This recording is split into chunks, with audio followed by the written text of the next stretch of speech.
ইয়া নবী সালামু আলাইকা শুনলে বড় কষ্ট লাগে। ওরে বাপ রে বাপ, সব সইতে পারে, ইয়া নবী সালামু আলাইকা সইতে পারে না। আমি আজকে ঈদে মিলাদুন নবীর মাহফিলে বলে গেলাম, বাংলার জমিন কিন্তু শাহজালালের জমিন, ঠিক কিনা? শাহপরানের জমিন, শাহ মখদুমের জমিন, শাহে আমানতের জমিন, ঠিক কিনা বলেন? শাহেন শাহে আদালত, শাহে আমানতের জমিন। এই শাহে আমানতের জমিনের মধ্যে কিয়ামত পর্যন্ত পায়তারা করলেও ইয়া নবী সালামু আলাইকার আওয়াজ বন্ধ হবে না, হবে না, হবে না, ঠিক কিনা?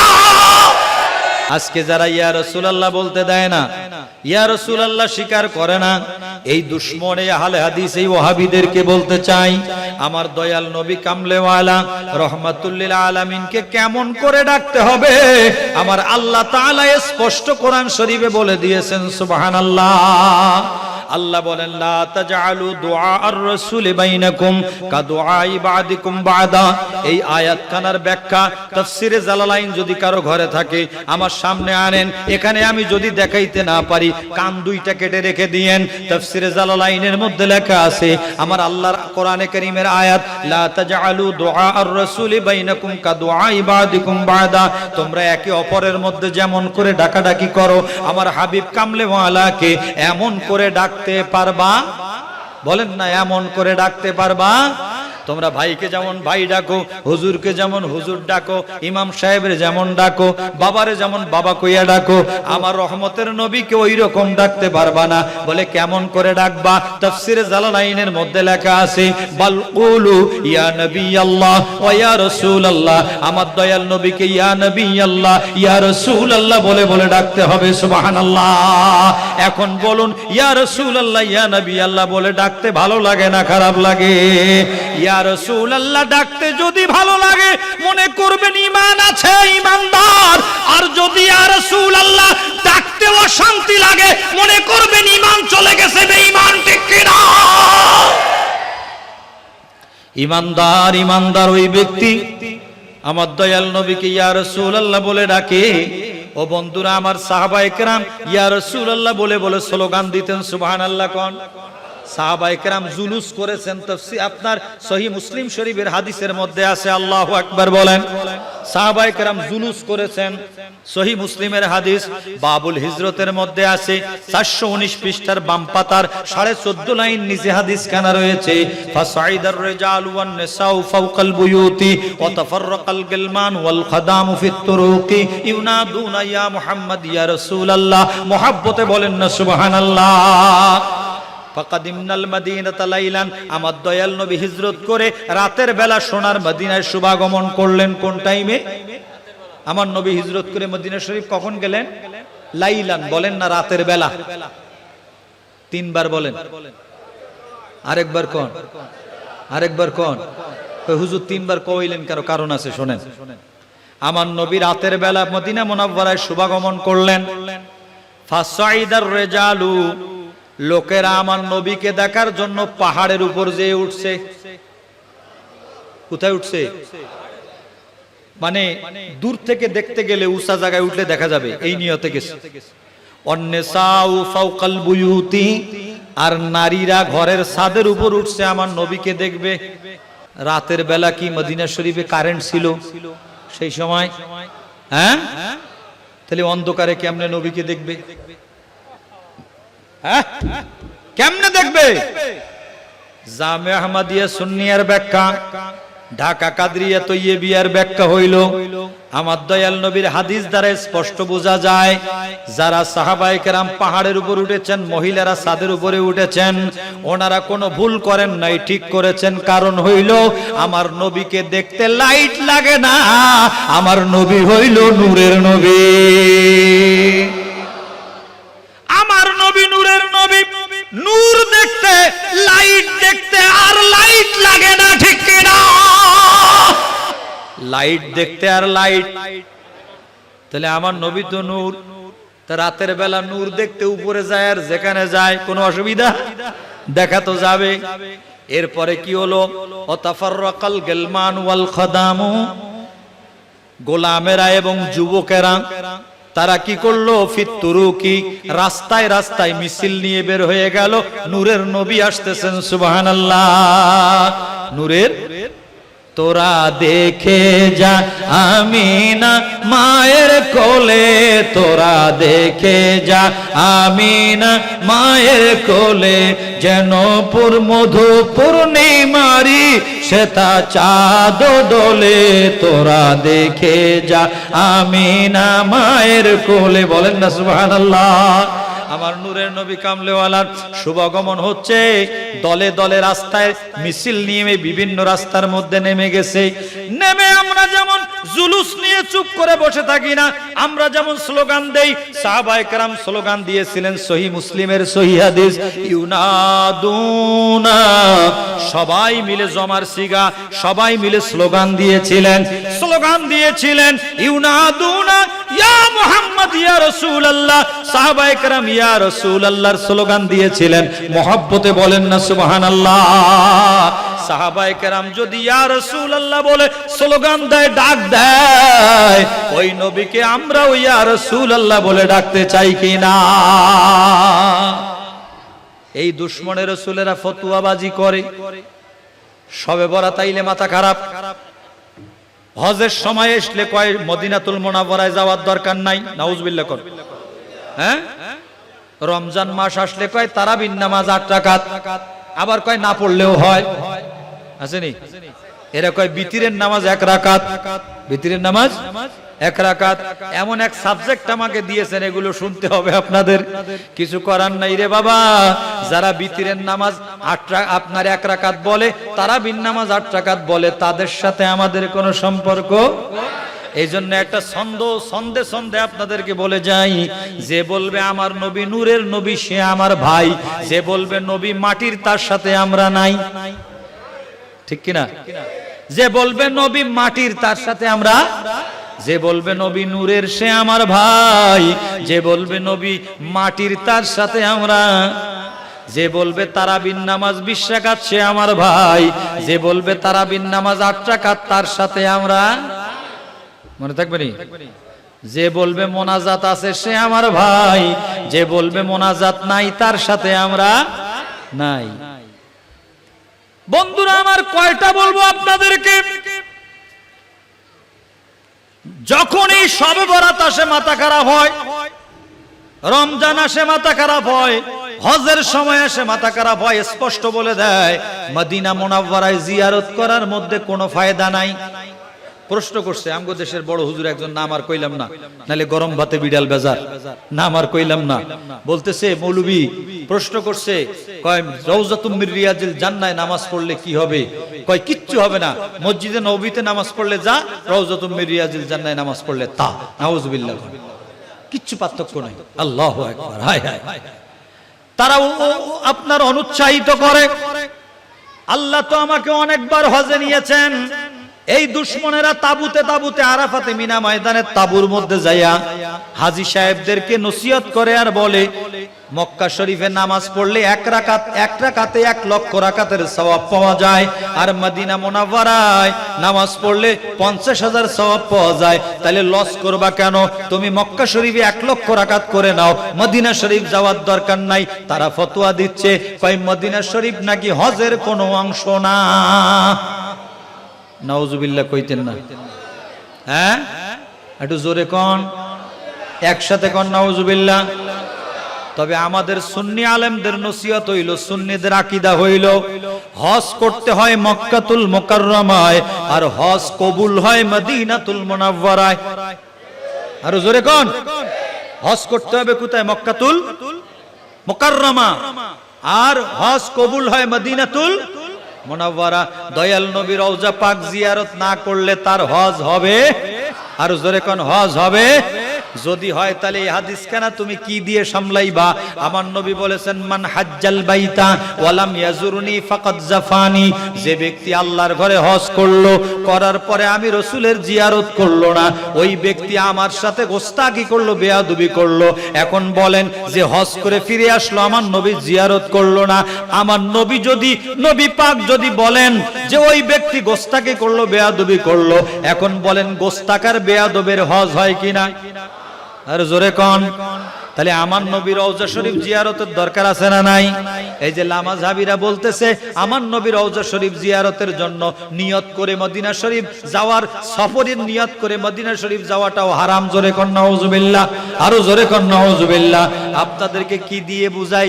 আমার আল্লাহ তাআলা কোরআন শরীফে বলে দিয়েছেন, ওয়ালাউ আন্নাহুম ইযলামু আনফুসাহুম জাউকা ফাস্তাগফিরুল্লাহ ওয়াস্তাগফারা লাহুমুর রাসূল লাওয়াজাদুল্লাহা তাওয়াবার রহিমা। আল্লাহ বলেন, যা অপরাধীরা যারা অপরাধ করে ফেলেছো তারা আর দেরি করো না, আমার হাবিবকে আমি বলে দিচ্ছি। আল্লাহ বলেন, হাবিব অপরাধীরা যদি আপনার দরবারে হাজিরি দেয়, জাউকা জাউকা ফাস্তাগফিরুল্লাহ ওয়াস্তাগফারা লাহুমুর রাসূল লাওয়াজাদুল্লাহা তাওয়াবার রহিমা। আল্লাহ পাক বলেছেন, আমার হাবিব যদি গুনাহগারের পক্ষে একটু সাপোর্ট দিয়ে দেয়, যদি আমার দয়াল নবী গুনাহগারের পক্ষে সাপোর্ট দিয়ে আমি আল্লাহর কাছে ক্ষমা চাই, আমি আল্লাহ তাআলা তার জীবনের সমস্ত গুনাহ মাফ করে দিব। আমার নবীর দরবারে গেলে জীবনের গুনাহ মাফ হয়ে যায়। আল্লাহু আকবার বলেন।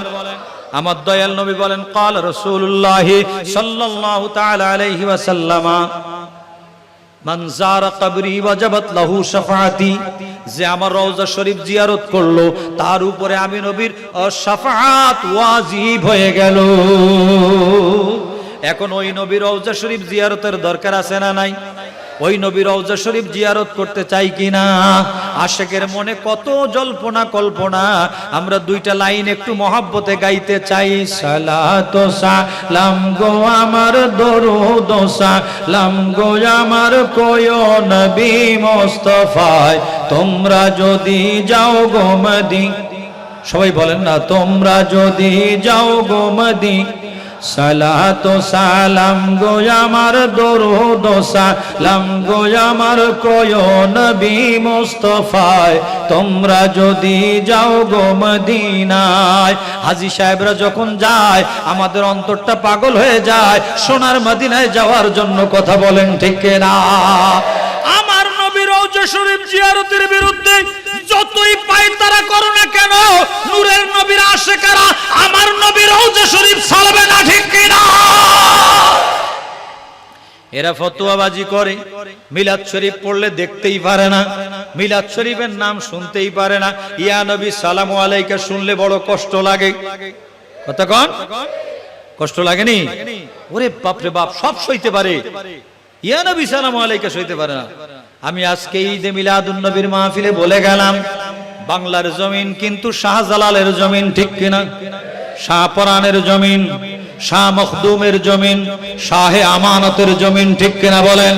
শাহেন শাহে আদালত, শাহে আমানতের জমিন। এই শাহে আমানতের জমিনের মধ্যে কিয়ামত পর্যন্ত পায়তারা করলেও ইয়া নবী সালামু আলাইকার আওয়াজ বন্ধ হবে না, হবে না, হবে না, ঠিক কিনা? বাবারা চেষ্টা করো। আগে জুলুস ছিল চট্টগ্রাম শহরে শুরু, এখন কি চট্টগ্রামে আছে? আছে, কিন্তু সব জায়গায় গেছে কিনা আমি এইটা বুঝাইতে চাচ্ছি। আপনি তো ভাবতেছেন শুধু চট্টগ্রামে থাকলে হয়, সব জায়গায় হচ্ছে কিনা? আমার দেশের বাড়ি হলো সাতক্ষীরা, আপনাদের বলছি না? এই সাতক্ষীরার মধ্যে, সাতক্ষীরা মানে ক্ষীরা সাতটা আর কি। ক্ষীরা কয়টা? দুনিয়ার যত বিপদ সেখানে আছে, বুঝছেন তো কথা? কেমনে কেমনে আল্লাহ রসুল দয়া করে আমাদেরকে আওলাদে রসুলের কদমে এনে দিয়েছেন আমরা জানি না, কেমনে কেমনে হয়ে গেছে আর কি। সেখানে আল্লাহর মেহেরবানি আমার হুজুর কেবলার নামে, গাউসে পাকের নামে মাদ্রাসা করেছি। সুবহানাল্লাহ।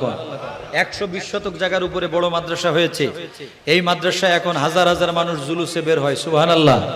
এরা আগে জানতো না, সব এখন জানছে আমার নবীর প্রেম ভালোবাসা।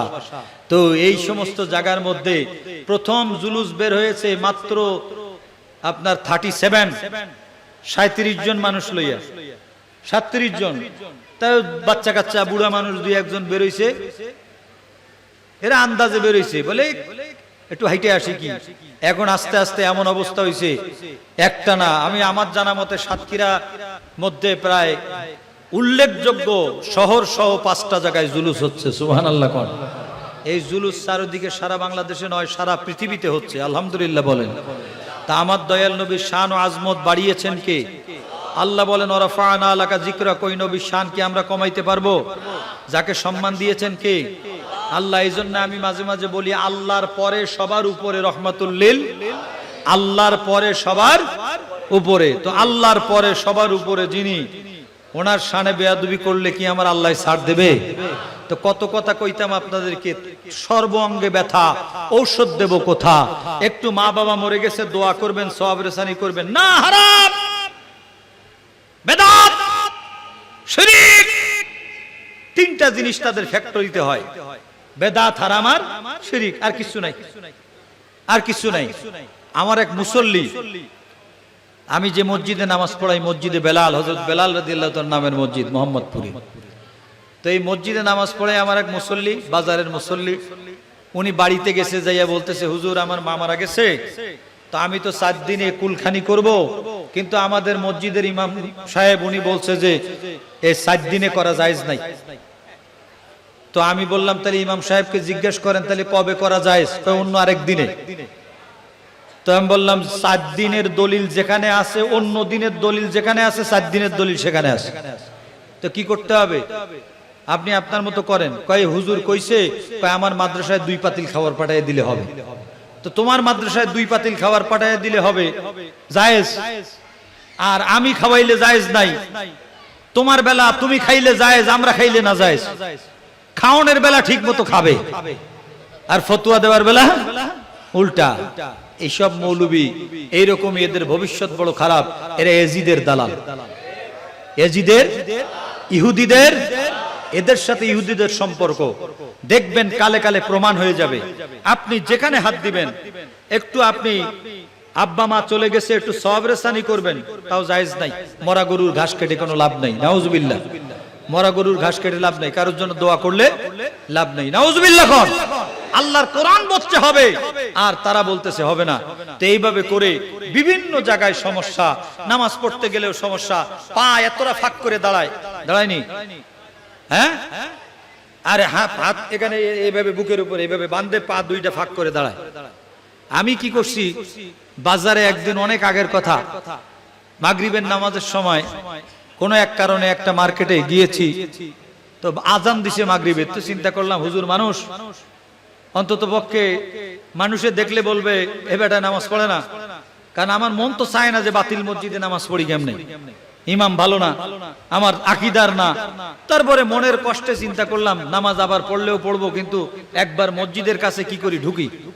আর মসজিদের মধ্যে ঢুকছি, ঢোকার পরে আমার পাশে একজন দাঁড়াইছে, দাঁড়াইয়া সে পা আমার দিকে, আমার পায়ের সাথে লাগাইয়া দেয়, আর আমি একটু পা সরাই, আমি একটু সরাই, হে আমার দিকে ঠেলে, আমি আর একটু সরাই। কি এক জ্বালা, পায়ের উপর, ঠ্যাঙের উপর পা উঠাইয়া দেয়, ঠ্যাঙের উপরে পা উঠাইয়া দেয়। সালামটা ফিরে, আমার সেদিন আর জুব্বা টুব্বা পরা নাই, একটা পাঞ্জাবি পরা, কাটা পাঞ্জাবি পরা, এমনি গেছি বাজারে। আমারে দেখে মনে করতেছে যে ফতোয়া একটা দিয়ে দেই। জানেন আপনি আমার পা সরিয়ে নিচ্ছেন, এখানে শয়তান দাঁড়ায়। তাই আমি বললাম তুমি যে এতগুলো পা ফাঁক করে সেগাইয়া দাঁড়াইছো, এর মধ্যে কি দাঁড়ায়? আর কথা নাই, কই এই লোকের সাথে পারা যাবে না মনে হয়। তো সব জায়গায় ভেজাল, এই ভেজাল থেকে আল্লাহ আমাদেরকে হেফাজত করুন, আমিন। কোন একটু বড় করে কোন। 2 ঘন্টা করছি, এখন 5 দিনের মাহফিল, আর লম্বা করতে চাই না, কথা অনেক, সাবজেক্টটা বড় লম্বা সাবজেক্ট। আল্লাহ তাআলা আপনাদেরকে সুস্থ রাখুন, সুন্দর রাখুন, দয়াল নবীর প্রেমে দেওয়ানা বানায় রাখুন, এবং মৌত পর্যন্ত আমার নবীর শুভাগমনে এভাবে আনন্দ করে যাবেন। যিনি না আসলে কুল কায়নাত হতো না, যিনি সৃষ্টি না হলে কিছুই হতো না, আল্লাহ যাকে হাবিব বানিয়ে দুনিয়ায় পাঠিয়ে দিয়েছেন, সেই রহমতের নবী কামলেওয়ালার মহব্বতে আমরা সারা জীবন মিলাদুন নবী করতে চাই। ঠিক কিনা বলো? জোরে কোন ঠিক কিনা? আমাদের মিলাদ কিয়াম চলবে, আমাদের তাবারুক চলবে, আমাদের হুব্বে রাসূলের কাজ চলবে। তবে সাথে সাথে আরেকটু বলে যাই, সুন্নি ভাইরা আমার, অনুরোধ করি অন্তত 5 ওয়াক্ত নামাজটা ঠিকমতো পড়ে, দাড়িটা রাখবেন, টুপি পরবেন, ওযু অবস্থায় থাকবেন। কিতাবে আছে ওযু অবস্থায় যদি কেউ মারা যায় সে শাহাদাতের দরজা পাবে, এজন্য ওযু অবস্থায় থাকার চেষ্টা করবেন। এরপরে হারাম খাবেন না, হারামের মধ্যে কোনো আরাম নাই, হারাম খাবেন না বাবা, অনুরোধ করি হালাল খাবারটা খাবেন। হারাম মুখে দিবেন না। কিতাবে আছে যদি কেউ হারামের দিকে হাত বাড়ায় আল্লাহ পাক ওই বান্দাকে ডেকে বলেন, বান্দা আমি আমার কাছে না চেয়ে হারামের দিকে হাত বাড়িয়েছো, আমি তোর হালালের দরজা বন্ধ করে দিলাম। তাহলে উপায়টা কি হবে? এজন্য হারাম খাবেন না, হালাল খাওয়ার চেষ্টা করবেন। আলু ভর্তা খাবেন, মসুরির ডাল দিয়ে খাবেন, ডাল ভাত খাবেন, কিন্তু হারাম খাবেন না। গোশত হারাম গোশতের চেয়ে ডাল ভাত খাওয়া ভালো। এরপরে সন্তান কোন পথে আছে দেখবেন। নিজে শুধু সুন্নি হয়ে থাকবেন না, নিজের সন্তানকে আগে ট্রেনিং করাবেন যে আমি সুন্নি, আমি আওলাদ রাসূলের মুরিদ, বা আমি অমুক হক দরবারের মুরিদ। তোমাকেও মুরিদ হতে হবে, তোমাকে এই রাস্তায় আসতে হবে। এই যে ফেসবুক আছে, ফেসবুক ইউটিউবের মধ্যে এই সমস্ত ঘোমটা দেওয়া মৌলবীদের, শায়েখদের প্রেমে পড়ে আজকে আমাদের সন্তানেরা সব ভ্রষ্ট হয়ে যাচ্ছে। কথা বলেন ঠিক কিনা? ঘরে ঘরে কারবালা শুরু হয়েছে, ঠিক কিনা বলেন? আপনারা অবাক হবেন, শাহ আমানত হজ কাফেলা আছে না, প্রসিদ্ধ হজ কাফেলা। আমি আরাফা আপনার মিনা ময়দানে আমরা মিলাদ শরীফ পড়তেছি। এখন শাহ আমানতের হজ কাফেলার মহিলা প্যান্ডেলের মধ্যে একজন পীর সাহেবের মেয়ে, চট্টগ্রামে বাড়ি, নাম বলবো না, পীর সাহেবের মেয়ে, সে বলতেছে মিলাদ জায়েজ নাই। তো সবাই বলছে তোমার বাপ করছে, আমরা সেই জন্য তো করি, ওনার থেকে শিখছি। কয় আমার বাপ জাহান্নামে গেলে আমি কি যাব নাকি? তাহলে অবস্থা কোন দিকে চলে গেছে? বাপ পিশাব, আল্লাহর ওলি, আর মেয়ে চলে গেছে কোন জায়গায়? তাহলে ওলির সন্তানকেও আমাদের দেখতে হবে যে সে কোন পথে আছে, ঠিক কিনা? তার বাবার আদর্শের মধ্যে সে আছে কিনা এটা দেখতে হবে। এজন্য আপনাদের কাছে আমি অনুরোধ করে যাই, যুবকদের কাছে, যুবকদের হাতে পায়ে ধরে বলে যাই, আমরা যে পথে, আমাদের বাপদাদারা যে পথে আল্লাহর হাবিবের প্রেমের রাস্তায় চলেছে, তোমাদেরকেও সেই পথে চলতে হবে। আল্লাহ পাক সবাইকে কবুল করুন, আমিন। ওয়া আখিরু দাওয়ানা আনিল হামদুলিল্লাহি রাব্বিল আলামিন। আসসালামু আলাইকুম ওয়া রাহমাতুল্লাহ।